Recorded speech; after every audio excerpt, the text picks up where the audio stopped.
জেনা এমন একটা পাপ, যেই পাপ থেকে যদি কোনো যুবক নিজেকে বাঁচাতে পারে, আল্লাহ পাক তাকে সাক্ষাৎ মউতের হাত থেকেও বাঁচাতে পারবে ইনশাআল্লাহ। কিভাবে? 3 বন্ধু যাচ্ছে রাস্তা দিয়ে, হঠাৎ করে ঝড়, বন্ধু 3 জন ঢুকে গেল গুহার মধ্যে। কিসের মধ্যে? গুহায়, যে পাহাড়ি এলাকায় আপনারা থাকেন যারা, গুহার মধ্যে। হঠাৎ করে পাহাড়ের পাথর দিয়ে গুহার মুখটা বন্ধ হয়ে গেল। এখন খোলার কোনো অপশন নাই। সবাই বলছে এখন 3 জন, এখন তো আমরা বের হতে পারবো না। সবাই সবার নেক আমলের ওসিলা দিয়ে আল্লাহর কাছে দোয়া কর। কিসের ওসিলা দিয়ে? নেক আমলের ওসিলা দিয়ে দোয়া করতে হয়। হাদিস, মৃত মানুষকে ওসিলা করে তার জন্য নজর মানত জবাই করে দোয়া করতে হয়। নিজের নেক আমলের ওসিলা দিয়ে আল্লাহর কাছে দোয়া করতে হয়। আল্লাহ পাক এখন দোয়া শুনলেন। একজন বলছে, আমি আমার পিতা মাতাকে খুব খেদমত করতাম, তাদেরকে দুধ পান না করে দুধ পান করাতাম না, নিজেও করতাম না, ছেলেদেরকে করাতাম না। আল্লাহ, এই কাজটা তোমার ভালো লাগলে আজকে গুহার মুখ থেকে পাথর সরিয়ে দাও।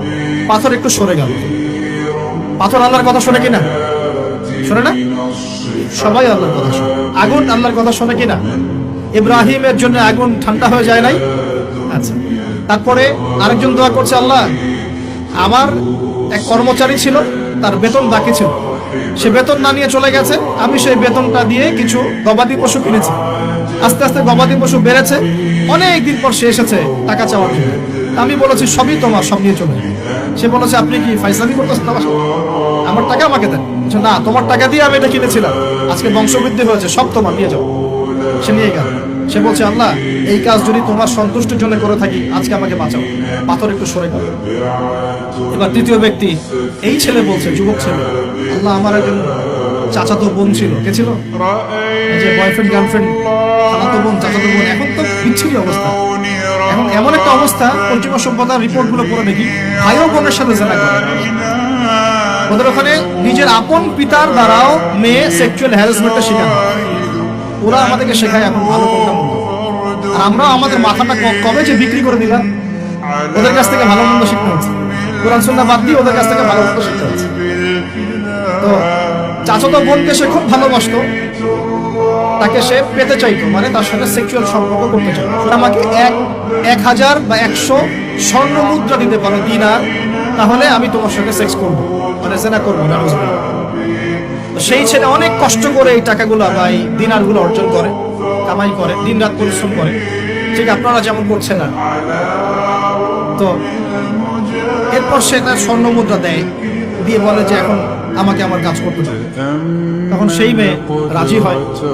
ঠিক যে মুহূর্তে তারা সেক্সুয়াল সম্পর্কটা করবে, ঠিক ওই মুহূর্তেই এই মেয়ে বলে ওঠে, হে আল্লাহর বান্দা, আল্লাহকে ভয় করো। আমি সারা জীবন আমার সতীত্বকে ধরে রেখেছি, কাউকে দেইনি।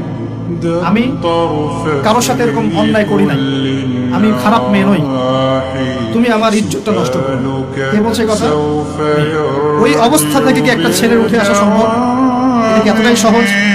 এটা কিন্তু সহজ না। সত্যি কথা বলতে এই বিষয়টা কিন্তু এতটাও সহজ না। যারা অবিবাহিত তারা হয়তো বুঝতে পারবে না, বিবাহিতরা বুঝতে পারছে। তো ওই অবস্থা থেকে সেই টাকাগুলো না নিয়ে সেই স্বর্ণ মুদ্রা মেয়েকে দিয়ে ওখান থেকে সেই ছেলে উঠে আসে আল্লাহর ভয়ে। সে এখন গুহার মধ্যে আটকা পড়েছে, আল্লাহকে বলছে, আল্লাহ, ওই দিন ওই কাজ যদি তোমার সন্তুষ্টির জন্য করে থাকি, আজকে আমাকে মৃত্যুর হাত থেকে বাঁচাও। সমস্ত পাথর ধপধপ করে সরে গেল। এটা কিন্তু কোনো গাল গল্প না, এটা বনু ইসরাইলের ঘটনা, সত্য ঘটনা।